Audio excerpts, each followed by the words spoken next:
2021년도 첫 번째 말씀입니다. 여호와는 나의 목자시니 라는 제목으로 2021년도 첫 번째 말씀을 받겠습니다. 제가 2021년도 첫 번째 설교 말씀으로 어떤 말씀을 정할까 이러다가 그래도 가장 성경 중에서 아름다운 노래 중에 하나인 시편 23편을 고르는 게 좋겠다. 그래서 시편 23편을 골랐습니다. 이 시편 23편은 시편의 진주라 이렇게 불리기도 하죠. 그리고 여러 찬사들이 많이 붙어있는 그런 노래입니다.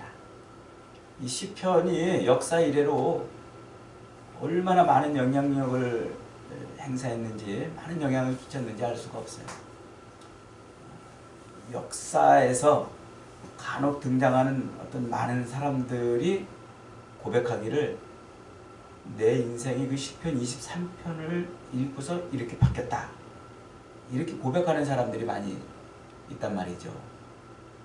그러니까 그 역사 속에서 사람들의 그런 고백들을 들어보면 이 시편 23편은 대단한 큰 영향력을 끼친 말씀임에 틀림이 없습니다. 이 시에 사용된 언어는 굉장히 단순하지만 시에 담겨있는 그 메시지, 말씀은 굉장히 강력하다 하는 것을 알 수가 있어요. 이 시편 23편은 언제 썼을까요? 다윗이. 이 시편 23편은 너무 아름다운 시잖아요. 여호와는 나의 목자시니 내가 부족함이 없으리로다. 그가 나를 푸른 초장에 누이시며 쉴만한 물가로 인도하시는도다. 상상만 해도 풍요롭고 평화롭고 아름답고 정말 평안한 그런 장면을 떠올리게 하지 않습니까? 그런데 이 시편 23편은 도대체 언제 썼을까요? 다윗이 가장 행복해하고 가장 평안하고 가장 평탄할 때 지은 시일까요? 놀랍게도 그렇지 않다는 겁니다. 조금만 더 들여다보면 이 시편 23편은 정말 힘들고 고통스럽고 어려운 때, 죽을 만큼 괴로울 때 그때 쓴 시예요. 죽을 만큼 힘이 들 때, 너무너무 고통스러워가지고 어떻게 신음소리조차 내지 못하는 그런 처절함 속에서 지은 시가 바로 이 시편 23편이에요. 굉장히 아름다운 시이지만 저는 또 그렇지 않다는 것이죠. 그러니까 이 시편 23편은 정말로 다윗의 인생에 정말 제일로 고통스러울 때 지은 시라 이렇게 말할 수가 있어요. 우리가 2020년도 한 해 동안 코로나 때문에 얼마나 힘이 들었습니까? 죽을 만큼 힘이 들었잖아요. 우리 다윗처럼 이렇게 죽을 만큼 힘이 든 이때 이 다윗처럼 이런 고백을, 아름다운 고백을 해보셨나요? 해볼 생각이나 해봤을까요? 네. 그런데 다윗은 그런 죽을 만큼 고통스러운 때에 이 황금 같은 시를 만들어냈다는 것이죠. 우리가 잘 아는 대로 다윗은 목동이었어요. 한 10살도 채 안 되는 때부터 들판에 나가서 양을 치는 그런 목동이었습니다. 그러니까 이 다윗이 하나님과 자기와의 관계를 목자와 양의 관계로 이렇게 묘사한 이것은 너무나 자연스러운 거예요. 왜냐하면 그 목자, 목동을 자기가 해봤기 때문에, 목동이 어떻다는 것을 알기 때문에, 목자가 어떤 존재인가 아는 것을 알기 때문에 하나님께 대하여 목자라 이렇게 표현을 한 거예요. 여러분, 목동에게 있어서, 이 목자에게 있어서 양을 칠 때의 가장 최고 중요한 덕목 중에 하나가 뭔 줄 아십니까? 아주 목자에게 있어서 필수적인 자질이 하나 있다면 그것은 책임감이에요. 책임감. 양떼를 절대로 잃어버리지 않아야 돼요. 양떼를 절대로 죽게 내버려두면 안 돼요. 양떼를 위해서라면 무엇이든지 할 수 있는 책임감, 그게 목자에게 필요한 거예요. 목자에게 그것이 없으면 안 됩니다. 자기 양떼를 지키려고 아주 애를 쓴, 진짜 때로는 자기 목숨까지도 걸어야 되는 그런 사람이 바로 목자예요. 그럼 다윗이 11대여섯쯤 돼가지고 골리앗을 무찌르러 나가잖아요. 그런데 골리앗이 등장해가지고 이스라엘을 막 욕하고 조롱하는데 아무도, 이스라엘 군사 중에 아무도 골리앗을 대항하는 사람이 없으니까 다윗이 그 근처에 심부름 맡다가 자기가 울분에 막 격분해가지고 골리앗을 향해 뛰쳐나갑니다. 그때 사울 왕이 다윗에게 그럽니다. 아위야, 너같이 어린애가 어떻게 나가서 싸우려고 그러냐. 저 골리앗은 아주 큰 장수인데 너는 어린애 아니냐. 그랬더니 다윗이 뭐라고 그러면서 나갑니까? 왕이여, 제가 들판에서 양을 칠 때 때로는 사자도 덤벼들고 때로는 곰도 덤벼들었는데 그것들이 덤벼들어가지고 양의 새끼를 물어가면 내가 쫓아가서 그 입에서 양의 새끼를 꺼냈었나이다. 그리고 그것들이 나에게 덤벼들면 내가 그 수염을 잡고 그것들을 물리쳤나이다. 이렇게 말해요. 그러니까 다윗이 들판에서 양을 치는 환경이 어땠다는 거예요? 우리처럼 뭐 흰구름 둥실둥실 떠가고 푸른 풀밭이 쫙 펼쳐져 있는 그런 목가적인 풍경에서, 그런 환경에서 양을 친 게 아니라는 거예요. 짐승도 덤벼들고 정말 그 큰 위험이 도사리고 있는 그런 환경에 내동댕이 쳐져가지고 양을 돌본 거예요. 그 어린 나이에. 그 어린 나이에 그렇게 정말 고통스러운 환경 속에서 양떼를 친 거예요. 그리고 다윗이 또 뭐라고 말합니까? 왕이여, 나를 사자의 발톱에서, 곰의 발톱에서 하나님이 나를 건져내셨는데 하물며 저 골리앗 이겠습니까? 하나님을 멸시하는 저 골리앗 이겠습니까? 그러더니 뛰쳐나가는 거예요. 그렇게 뛰쳐나갈 수 있었던 이유가 뭡니까? 자기가 목자가 되어가지고 양을 칠 때 그 양의 새끼들을 짐승의 입에서 꺼내고 그들을 구원해내고 구출해내고 그들이 죽지 않도록 자기 목숨을 버렸던 것처럼 하나님이 자기를 그렇게 지키실 것을 알았다는 거죠. 지키실 것을 알았다. 그럼 그런 배경을, 다윗의 그런 삶의 배경을 이해한다면요, 오늘 시편 23편의 1, 2절 고백은 정말 그 어떤 고백보다 아름다운 고백이지 않을 수 없어요. 여호와는 나의 목자시니 내게 부족함이 없습니다.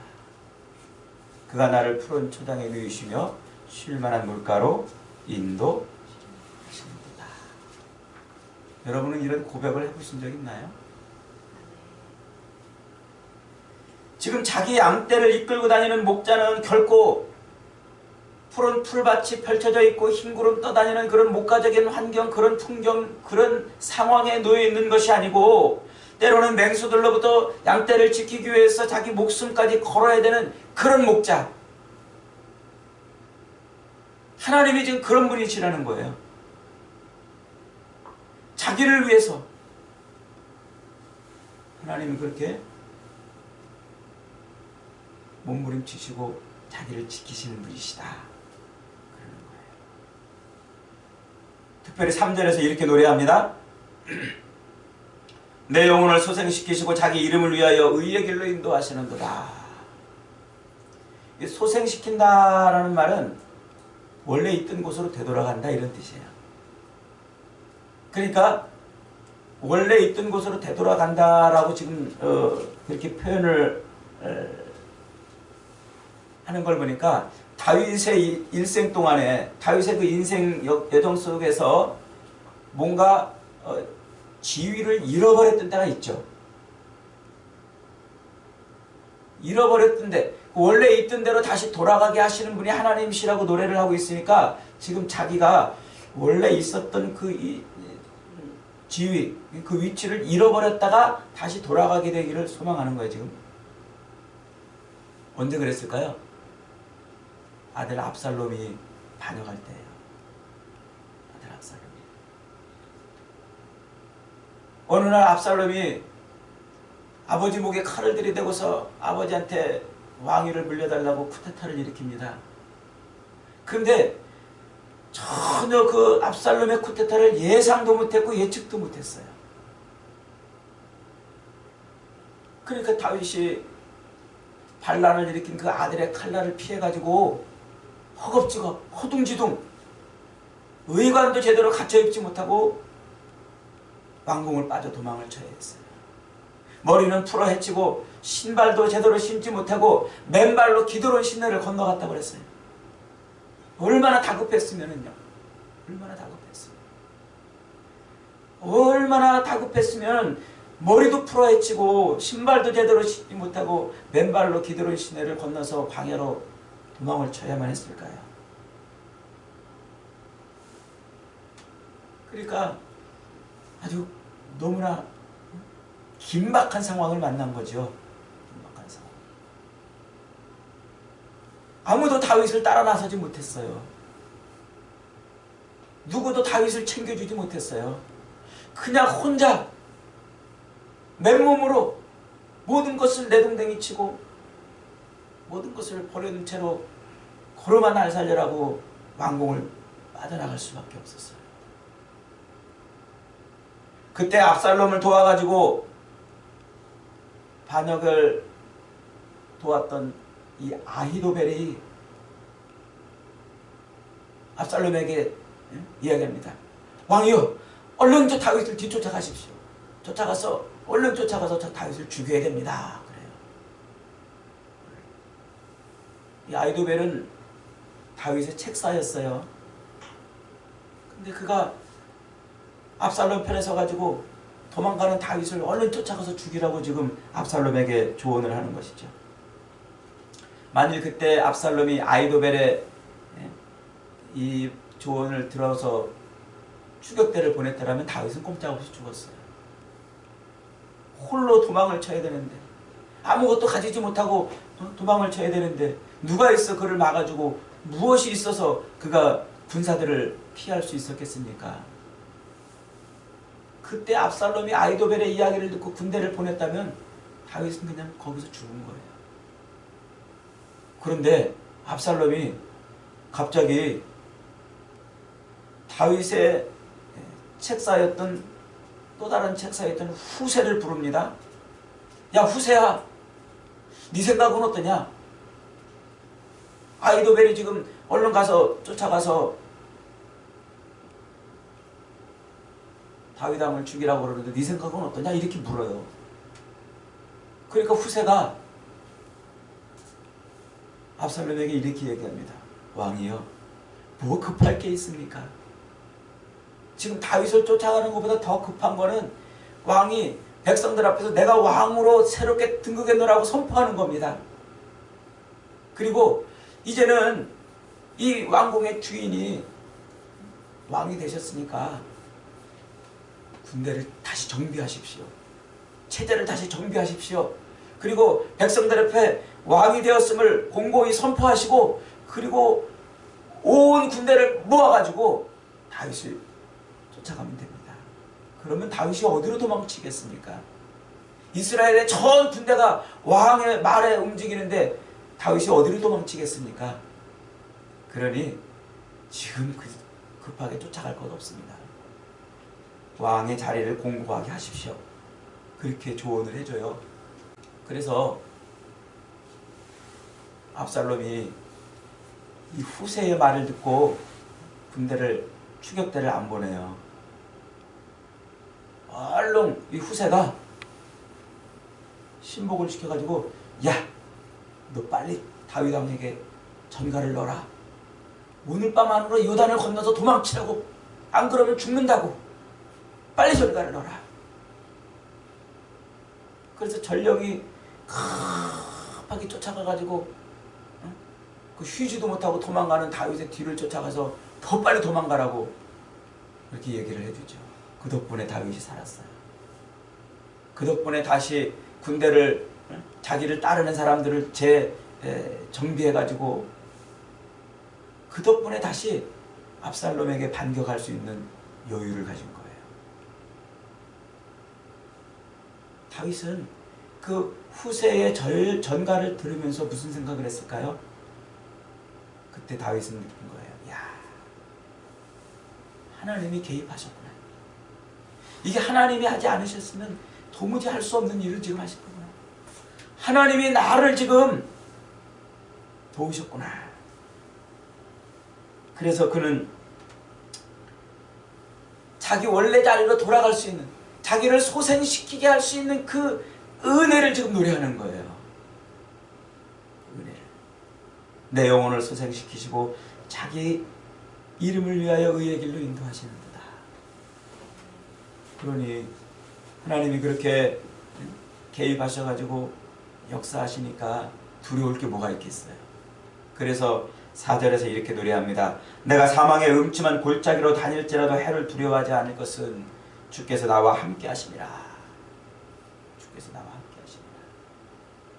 여러분, 세상에 되어지는 그런 일들을 보면서 그것이 하나님이 하시는 일이라고 보는 믿음의 눈이 있을 때 우리는 그 어떤 절망적인 상황에서 낭망하지 않아요.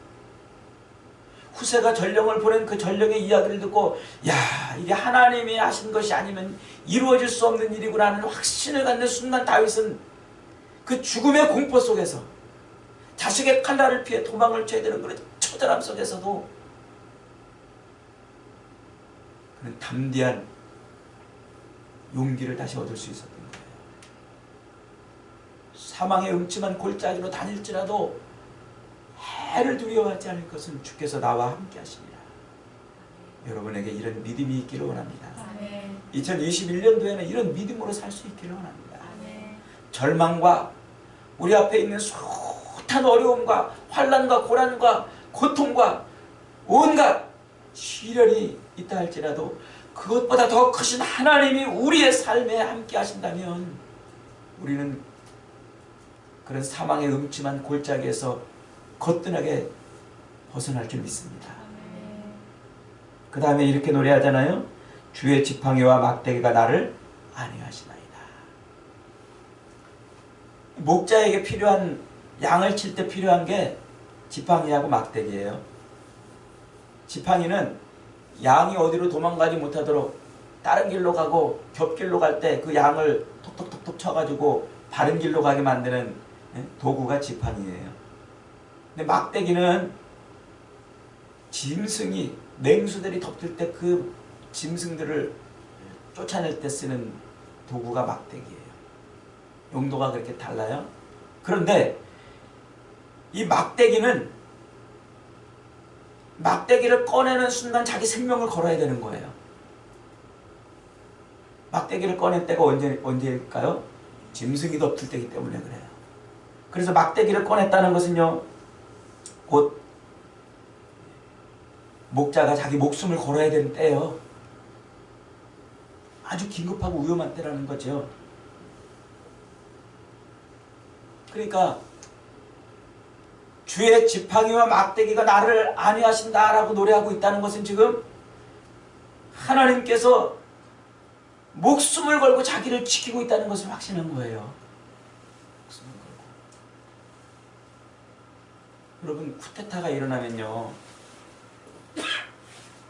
쿠데타가 일어나가지고 권력을 쥔 사람은, 쿠데타를 일으켜서 권력을 쥔 사람은 먼저 있던 사람들을 어떻게 해요? 다 죽여버려요. 그래야 쿠데타가 완성이 되는 거예요. 쿠데타에 성공한 사람들은 그 쫓겨난 왕을 섬기던 사람들을 다 죽입니다.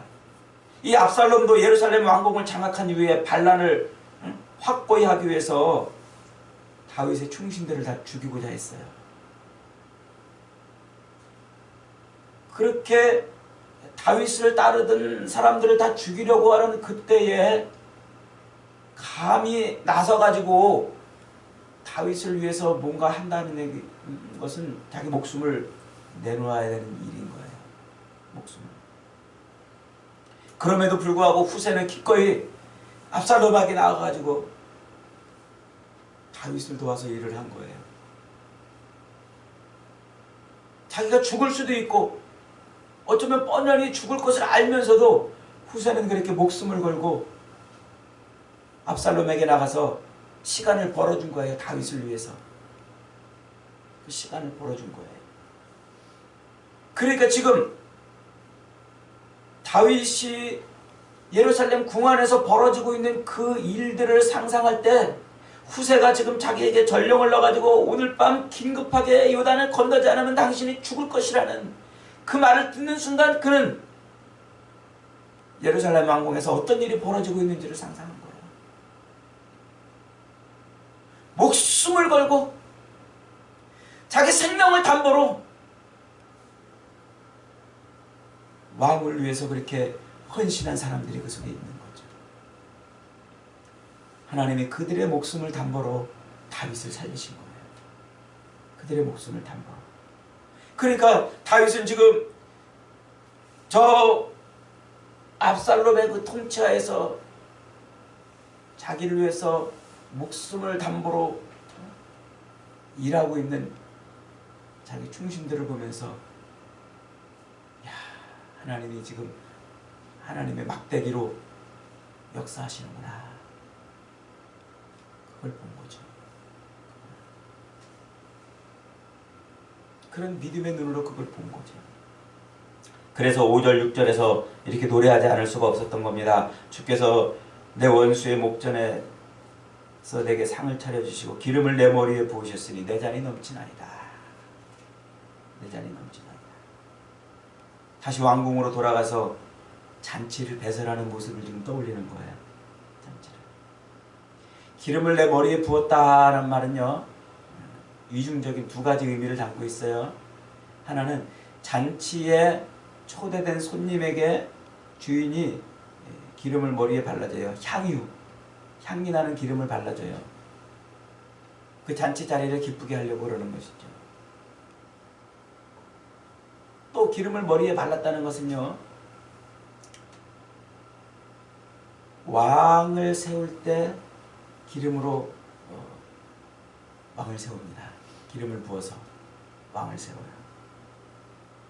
그러니까 지금 다윗이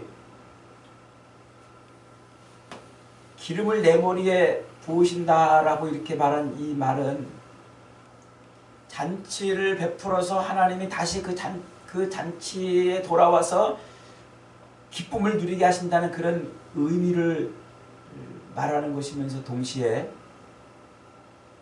자기가 기름 부음 받아서 왕이 됐잖아요. 기름 부음을 받아서 왕이 됐잖아요. 그러니까 자기가 죽지 않을 것을 지금 믿고 있는 거예요. 왜요? 다윗이 사울 왕에게 쫓겨서 도망다닐 때 사울을 죽일 수 있는 기회들이 여러 번 있었어요. 그때마다 다윗은 하나님의 기름 부음 받은 자를 어떻게 내가 죽일 수 있겠냐. 내가 내 손으로 하나님의 기름 부으심 받은 자를 죽일 수 없다 해가지고 사울을 죽이지 않아요. 그러니까 지금 이 말은 무슨 말입니까? 자기는 기름 부음을 받았기 때문에 압살롬의 손에 죽을 수 없다는 거예요. 하나님이 결코 그냥 죽게 내버려 두지 않으실 거라는 거죠. 동시에 압살롬은 기름 부음 받은 자가 아니기 때문에 절대로 왕이 될 수 없다는 겁니다. 기름 부음 받았기 때문에 자기는 죽지 않을 것이고, 압살롬은 기름 부음을 받지 않았기 때문에 자기는 다시 그 자리에 돌아갈 것이라는 거죠. 돌아갈 것이요. 그 어마어마한 믿음의 역사를 지금 보고 있는 거예요. 보고 있는 거죠. 그러면서 내 잔이 넘치나이다. 그 잔치가 아주 풍요로울 것을 말하고 있습니다. 마지막 6절은 이렇게 노래합니다. 내 평생의 선하심과 인자하심이 반드시 나를 따르리니 내가 여호와의 집에 영원히 살리로다. 여러분 보세요. 하나님의 선하심과 인자하심이 반드시 나를 따르리라 그랬어요. 나를 따르리라, 반드시 나를 따르리라 한 말은 나를 올가맨다 이 말이에요. 올가맨다. 뭐가? 하나님의 선하심과 인자하심이. 이 인자하심이라는 말은요, 헤세드라고 이렇게 말을 해요. 헤세드. 여러분 헤세드라는 말 많이 들어봤죠? 헤세드 찬양단, 뭐 헤세드 중창단. 이 인자하심이 헤세드라는 말인데 언약에 기초한 하나님의 사랑을 표현할 때 쓴 말이에요. 하나님의 사랑이 그냥 무조건 사랑이 아니고 언약에 근거한 사랑. 변하지 않는다는 거죠. 그 언약에 근거한 사랑 때문에 하나님은 하나님의 사랑이 획가닥 하지 않는다는 말이에요. 조건이나 환경에 따라 변하지 않는다는 말이에요. 하나님의 사랑이. 그러니까 지금 자기가 그 하나님의 언약, 그 약속, 그 언약을 붙들고 있기 때문에, 그 언약에 얽혀져 있기 때문에 하나님은 그 언약에 얽혀져 있는 자기를 내버리지 않는 사랑으로 품어주실 거라는 거죠. 하나님의 약속의 말씀을 붙들고. 여러분, 우리가 이 땅을 살면서 하나님의 약속의 말씀을 붙들고 사는 게 얼마나 중요한지요. 변하지 않는 하나님의 그 사랑은 하나님의 이 약속의 말씀에 우리가 붙들릴 때 비로소 나타나는 거예요. 약속의 말씀을 여기에 붙들릴 때. 저와 여러분의 인생이 약속에 붙들리는 인생이 되기를 바랍니다. 그래서 어떤 상황, 어떤 순간에서도 여러분, 우리가 그 하나님의 사랑을 끊을 수 없는 그 은혜를 맛봐야 돼요.